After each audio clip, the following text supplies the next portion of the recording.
پھر جان صحیح جگہ، مال صحیح جگہ، پھر رمضان میں روزہ، 5 وقت نماز، پھر اللہ نے مال دیا تو حج، اللہ کے گھر جانا ہے، بیت اللہ جانا ہے، شوق ہوگا، محبت ہوگی، شوق سے جانا، محبت سے جانا۔ حج پہ جا رہا ہے، عمرے پہ جا رہا ہے، سب سے پہلا کام احرام باندھا تو تلبیہ ہے، تو تلبیہ کے بارے میں حکم کیا ہے؟ شوق سے، جوش سے پڑھنا کہ ڈھیلا ڈھیلا پڑھنا؟ کیوں بھائی؟ بلند آواز سے پڑھنا کہ پست آواز سے پڑھنا؟ ہاں، پھر جوش ہوگا، شوق ہوگا، اللہ کے گھر جا رہے ہیں، پھر تلبیہ پڑھتے ہوئے کیا ہوگا؟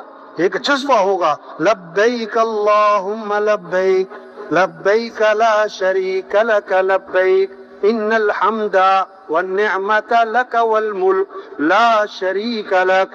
جذبہ ہوگا کہ اللہ میں حاضر ہوں، اللہ میں حاضر ہوں، اللہ میں حاضر ہوں، اللہ میں حاضر ہوں۔ جیسے فرما بردار نوکر ہونا، جب اس کو اس کا مالک بلائے کہتا جی سر جی سر جی سر جی سر جی صاحب جی صاحب، حاضر جناب حاضر جناب حاضر۔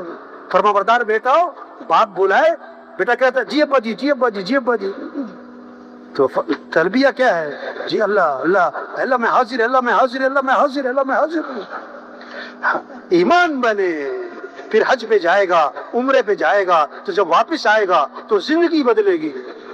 حج کا تحفہ، عمرے کا تحفہ کیا ہے؟ آدم علیہ السلام والی توبہ لے کر آئے، زندگی بدلے۔ ابراہیم علیہ السلام جیسا قربانی کا جذبہ لے کر آئے۔ ہاں، بیٹے کو ذبح کر رہے ہیں، ایک طرف اللہ کا حکم ہے، ایک طرف بیٹا ہے، حکم پورا کریں تو بیٹا جائے، بیٹے کو بچائیں تو اللہ کا حکم جائے، تو بیٹے کو قربان کرنا ہے، حکم کو قربان نہیں کرنا، یہ جذبہ لے کر آئے۔ اسماعیل علیہ السلام جیسا اطاعت کا جذبہ لے کر آئے۔ حج اور عمرے کا تحفہ، بیٹا یہ حکم ملا ہے کہ تجھے ذبح کروں، تیری کیا رائے ہے؟ تو کیا جواب دیا؟ یا ابت افعل ما تؤمر ستجدنی انشاء اللہ من الصابرین۔ اے میرے والد، آپ کو جو حکم ملا آپ کر گزرے، آپ انشاءاللہ مجھے صبر کرنے والوں میں سے پائیں گے۔ یہ حج عمرے کا تحفہ ہے، یہ کوئی شہر سپاٹا تھوڑا ہے، یہ صرف چکر لگانے تھوڑا جانا ہے، یہ کوئی نام کی بات تھوڑا ہے، جذبہ۔ ہاں، حضرت محمد صلی اللہ علیہ وسلم والی محنت لے کر آئے، یہ حج عمرے کے تحفے۔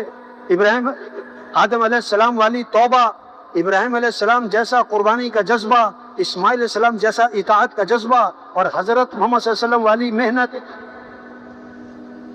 یہ محنت ہے تبلیغ میں کہ اعمال کا شوق ہے۔ آج مال کا شوق ہے، اعمال کا شوق نہیں۔ مال کا نفع جانتے ہیں، اعمال کا نفع نہیں۔ زندگی مال سے نہیں بنتی، زندگی اعمال سے بنتی ہے۔ اللہ نے مال سب کو نہیں دیا، اعمال سب کو دیے ہیں۔ ہر آدمی مال والا نہیں بن سکتا، ہر آدمی اعمال والا بن سکتا ہے۔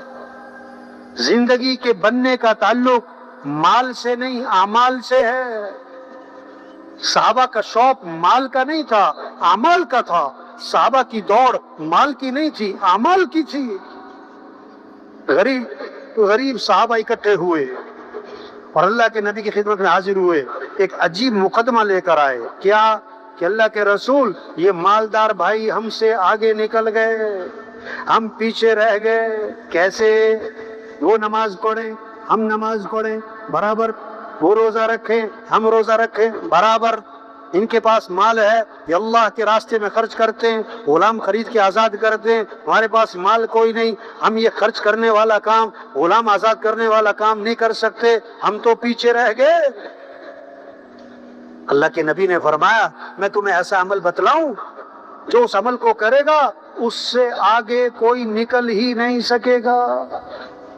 فرض نماز کے بعد 33 مرتبہ سبحان اللہ، 33 مرتبہ الحمدللہ، 34 مرتبہ اللہ اکبر۔ جو یہ تسبیح پڑھے گا اتنا اجر اور اتنا ثواب کہ اس سے آگے کوئی نکل ہی نہیں سکتا۔ اب غریب صحابہ بڑے خوش ہوئے اور واپس آئے، مسجد میں نماز پڑھی اور نماز کے بعد بیٹھ گئے اور تسبیح شروع کر دی، سبحان اللہ سبحان اللہ۔ اب اس زمانے کے جو مالدار تھے انہیں بھی شوق کس چیز کا تھا؟ عمل کا۔ انہوں نے پتہ کیا کہ یہ سارے کیوں بیٹھے ہوئے ہیں، یہ کیا ہے، انہیں ساری بات کا پتہ لگ گیا، وہ بھی بیٹھ گئے، انہوں نے بھی تسبیح شروع کر دی۔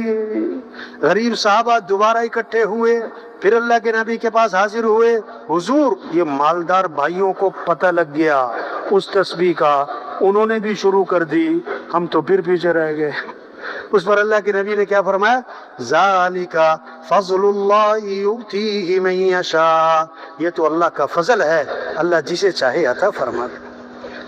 اس سے کیا سمجھ میں آئی بات کہ اگر کسی کے پاس مال ہے تو یہ اس کا کوئی کمال نہیں ہے، یہ اللہ کا فضل ہے، یہ اللہ کا کیا ہے؟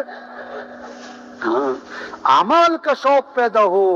اس لیے تبلیغ میں محنت ہو رہی ہے، گھروں میں تعلیم ہو، مسجدوں میں تعلیم ہو، ہر مسلمان تعلیم کے حلقوں میں بیٹھے اعمال کے فضائل کو سنے تاکہ اعمال کا شوق پیدا ہو، اعمال کا شوق پیدا ہو۔ اعمال سے زندگی بنتی ہے، حالات کے بننے کا تعلق حکومتوں کے بدلنے سے نہیں، حکومتوں کے آنے جانے سے نہیں، حالات بنانے والا اللہ۔ اللہ حالات بنائے کوئی بگاڑ نہیں سکتا، اللہ بگاڑے کوئی بنا نہیں سکتا۔ اور اللہ بندوں کے اعمال دیکھتے ہیں، جیسے اعمال ہوں گے ویسے حالات ہوں گے، اعمال اچھے تو حالات اچھے، اعمال خراب تو حالات خراب۔ کیکر کے درخت پہ آم نہیں لگتا، کیکر کا درخت لگا کے آم کا انتظار جہالت۔ پانی پہ لکیریں نہیں کھینچا کرتی، کوئی پانی پہ لکیریں کھینچ رہا ہو بے وقوف وقت ضائع کر رہے، پانی پہ لکیریں نہیں کھینچتی۔ کوئی ریت کے اوپر دیوار کھڑی کر رہا ہو، جہالت ہے، ریت پہ دیواریں نہیں کھڑی ہوتی۔ جب اعمال خراب ہوں گے تو حالات کیا ہوں گے؟ حالات کیا ہوں گے بھائی؟ مال کی کثرت سے حالات ٹھیک نہیں ہوں گے، چیزوں کی کثرت سے حالات ٹھیک نہیں ہوں گے، حکومتوں کے بدلنے سے حالات ٹھیک نہیں ہوں گے۔ جب اعمال اچھے ہوں گے تو حالات اچھے اللہ حالات بنائے گا، اور جب اعمال خراب ہوں گے تو حالات اللہ بگاڑ دے گا۔ اب جن حالات کو اللہ بگاڑ رہا، کون ان حالات کو ٹھیک کر سکتا ہے؟ اور جب اللہ حالات ٹھیک کرنے پر آ جائے، کون حالات کو خراب کر سکتا ہے؟ اپنے اعمال کو اچھا بنانا ہے، یقین کو اچھا بنانا ہے۔ ہاں، اللہ کے نبی قصے سنانے تھوڑا ہے، اللہ کے نبی نے قصہ سنایا تو اس میں پیغام دیا، اس میں سبق دیا ہے۔ اللہ کے نبی سنا رہے ہیں، بادل، ایک آدمی جا رہا ہے، بادل آیا، بادل میں سے آواز آئی، فلاں آدمی کے باغ کو پانی پہنچاؤ۔ کہاں سے آواز آ رہی بھائی؟ بادل، اور نام لے کے کہا جا رہا ہے فلاں آدمی کے باغ کو پانی پہنچاؤ۔ اب پانی برسا، ایک نالے میں چل پڑا، یہ پیچھے پیچھے گیا، دیکھا تو ایک آدمی کھیت میں پانی لگا رہا ہے۔ ارے بھائی تمہارا نام کیا ہے؟ اس نے وہی نام بتایا جو بادلوں میں سے سنا۔ انہوں نے کہا بھی تم کون سا عمل کرتے ہو؟ تمہارا نام لے کر کہا گیا کہ تمہارے باغ کو پانی پہنچایا جائے۔ اس نے کہا دیکھو اب تو بتانا پڑے گا، تمہیں پتہ لگ گیا ہے میں اپنی آمدنی کے 3 حصے کرتا ہوں، اپنی آمدنی کے 3 حصے کرتا ہوں۔ ایک حصہ میں اپنے گھر والوں پہ خرچ کرتا ہوں، ایک حصہ میں اپنی زمین پہ خرچ کرتا ہوں، اور آمدنی کا تیسرا حصہ میں اللہ کے راستے میں خرچ کر دیتا ہوں۔ اس عمل کی برکت ہے کہ بادل مسخر ہو گئے۔ اعمال اچھے ہوں گے تو حالات اچھے ہوں گے، جب اعمال خراب ہوں گے تو حالات خراب ہو جائیں گے۔ جب اعمال خراب ہوں گے، نیتیں خراب ہوں گی، یقین خراب ہوگا۔ دیکھو قرآن میں قصہ آتا ہے، سورہ قلم، سورہ قلم۔ صلاة الضحى أثابكم الله۔ کیا باغ ہے، پھل ٹوٹتا ہے، خوب غریبوں پہ تقسیم کرتا ہے، ضرورت مند لوگوں پہ خرچ کر دیتا ہے۔ باپ فوت ہو گیا، بچوں نے کہا ہمارا باپ بے وقوف تھا۔ کیا کہتا ہے؟ وہ اپنے آپ کو بڑے ذہین سمجھ رہے ہیں کہ اتنا لوگوں پہ خرچ کر دیتا تھا، اگر یہ سارا مال بچا کے رکھا آج ہم کتنے مالدار ہوتے۔ ہم نے کسی غریب کو کچھ نہیں دینا، ہم نے سارا مال بچا کے سارا پھل جو ہے جو ٹوٹے گا، ساری کھیتی گھر لے کے جانی ہے۔ ابھی اس کی نیت کی ہے، اب رات کو جانا ہے پھل توڑنے تاکہ کسی غریب کو پتہ ہی نہ لگے. اب رات کو جا رہے ہیں چپ کے باتیں کرتے کرتے. جب باغ پر پہنچے تو کیا دیکھا؟ باغ کا تو نام و نشان ہی نہیں. فطاف علیہا طائف من ربک وهم نائمون. وہ پڑے ابھی سو رہے تھے، اللہ کی طرف سے ایک آگ کا عذاب آیا اور سارے باغ کو جلا کے راکھ کر دیا. ارے ہم تو غلط راستے پہ آ گئے، یہ تو ہمارا باغ نہیں. دائیں بائیں گئے تو پتہ لگا کہ نہیں، راستہ تو صحیح ہے، یہ تو اللہ کا عذاب آیا. ہاں، جب نیتیں خراب ہوں گی، جب اعمال خراب ہوں گے تو پھر حالات ٹھیک. اعمال کا شوق ہو، اعمال سے زندگی بنتی ہے. اللہ نے ہمیں اعمال دیے ہیں. نماز ہمارے مسئلوں کا حل ہے، یہ صرف برکت کی چیز نہیں ہے. نماز میں مسئلوں کا حل ہے، نماز میں کاموں کا بننا چھپا ہوا ہے. اللہ کا نام، حضور صلی اللہ علیہ وسلم نے فرمایا لا حول ولا قوت الا باللہ، اس میں 99 مسئلوں کا حل ہے. اور کم از کم درجے کی بات، جو کثرت سے پڑھے گا اللہ اسے غم سے نجات عطا فرمائی. ہاں، آپ صلی اللہ علیہ وسلم نے فرمایا جو فجر کی نماز کے بعد 7 مرتبہ پڑھے حسبی اللہ لا الہ الا ہو علیہ توکلت وہو رب العرش العظیم، 7 مرتبہ فجر کی نماز کے بعد. اب شام تک کے جتنے کام ہیں اللہ ان کاموں میں اس کے لیے کافی ہو جائیں گے، اللہ اس کا ساتھ دیں گے. ہاں، اعمال سے زندگی بنتی ہے. آپ صلی اللہ علیہ وسلم نے فرمایا، ایک صحابی نے عرض کیا حضور میں نے ذکر کا وقت طے کیا ہے، اس میں سے کتنا وقت درود شریف کو دے دوں؟ فرمایا، تو خود ہی کہا حضور میں 1/4 وقت درود شریف کو دے دوں؟ فرمایا ٹھیک ہے، لیکن درود شریف زیادہ کر لو تو بہتر ہے. اچھا حضور میں 1/3 وقت درود شریف کو دے دوں؟ فرمایا ٹھیک ہے، لیکن درود شریف زیادہ کر لو تو بہتر ہے. حضور میں آدھا وقت درود شریف کو دے دوں؟ فرمایا ٹھیک ہے، درود شریف زیادہ کر لو تو بہتر ہے. حضور 2/3 وقت درود شریف کو دے دوں؟ فرمایا ٹھیک ہے، لیکن درود شریف زیادہ کرو تو بہتر ہے. عرض کیا اچھا میں سارا وقت درود شریف کو دے دیتا ہوں، میں درود شریف بھی پڑھتا رہوں گا. اللہ کے نبی نے فرمایا اذن تکفا ہمک ویغفر ذنبک، اگر تم ایسا کرو گے تمہاری ساری پریشانیاں دور ہو جائیں گی اور تمہارے سارے گناہوں کو معاف کر دیا جائے. ہمارے مسئلوں کا حل یہ ہے نماز، ذکر، درود شریف کی کثرت. چھوٹا سا درود شریف بتاؤں، صلی اللہ علی النبی الامی، صلی اللہ علی النبی الامی، چھوٹا سا درود شریف. اور ایک حدیث میں عجیب بات، حضور صلی اللہ علیہ وسلم نے فرمایا جو 10 مرتبہ درود شریف پڑھے، کتنی مرتبہ؟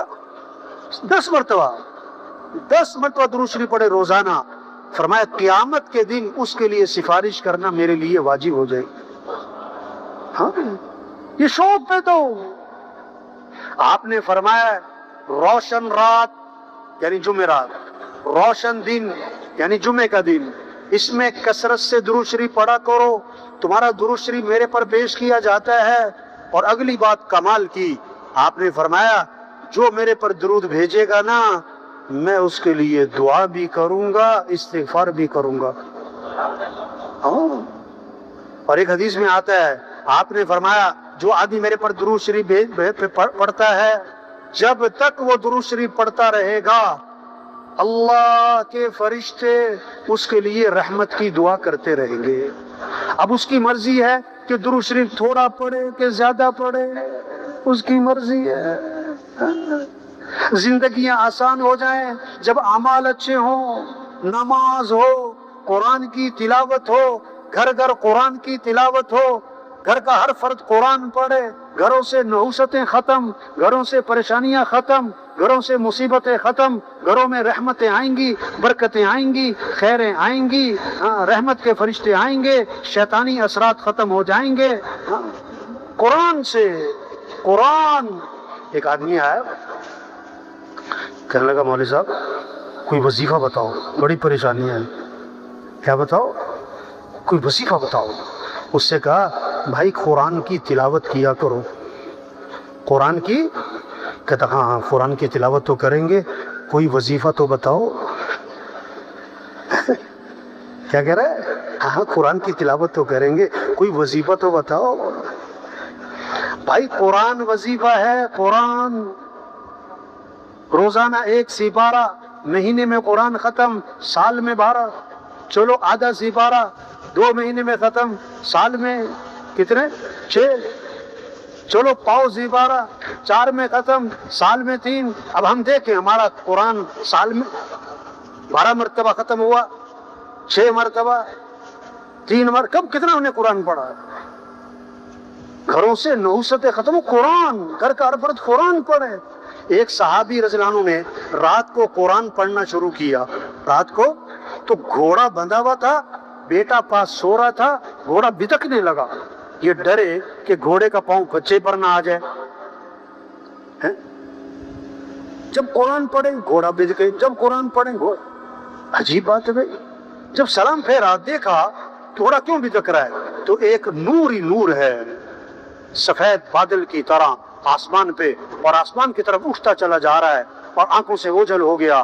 صبح کو اللہ کے نبی کی خدمت میں حاضر ہوئے اور سارا قصہ سنایا, تو اللہ کے نبی نے فرمایا یہ آسمان سے فرشتے اترے تھے تمہارا قرآن سننے کے لیے, اور اگر تم صبح تک پڑھتے رہتے نا تو ساری دنیا فرشتوں کو دیکھ لیتی ہے.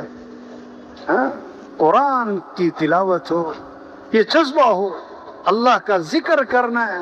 سب کے پاس تسبیح ہو, تسبیح ہو, تسبیح ہو. آپ صلی اللہ علیہ وسلم نے فرمایا جو 100 مرتبہ پڑھے لا الہ الا اللہ, کتنی مرتبہ؟ 100 مرتبہ. جب قیامت کے دن اٹھے گا تو اس کا چہرہ 14ویں رات کے چاند کی طرح چمک رہا ہوگا. آپ صلی اللہ علیہ وسلم نے فرمایا لا الہ الا اللہ, اس کا اقرار کثرت سے کرتے رہا کرو, پہلے اس سے کہ وہ وقت آ جائے کہ تم یہ کلمہ کہہ نہ سکو. اوہو, جو مر گیا کلمہ پڑھنے کا وقت ختم. ہم نے بھی مر جانا ہے, ابھی ہم زندہ ہیں, ہمارے پاس وقت ہے کہ ہم کیا پڑھیں؟ لا الہ الا اللہ. گھر جا رہے ہیں, دفتر جا رہے ہیں, مسجد جا رہے ہیں, کیا پڑھتے جا رہے ہیں؟ لا الہ الا اللہ. آپ نے فرمایا اپنے ایمان کو تازہ کرتے رہا کرو. صحابہ نے عرض کیا حضور ایمان کو کیسے تازہ کریں؟ کیا فرمایا؟ لا الہ الا اللہ, اس کو کثرت سے پڑھا کرو, کثرت سے پڑھا کرو. ایک صحابی نے عرض کیا حضور, اللہ کے نبی نے فرمایا اگر کوئی گناہ ہو جائے تو فوراً نیکی کا کام کر لیا کرو تاکہ گناہ کی نحوست دھل جائے. صحابہ نے عرض کیا حضور لا الہ الا اللہ, اس کا پڑھنا بھی نیکیوں میں شامل ہے؟ فرمایا یہ تو سب سے افضل نیکی ہے.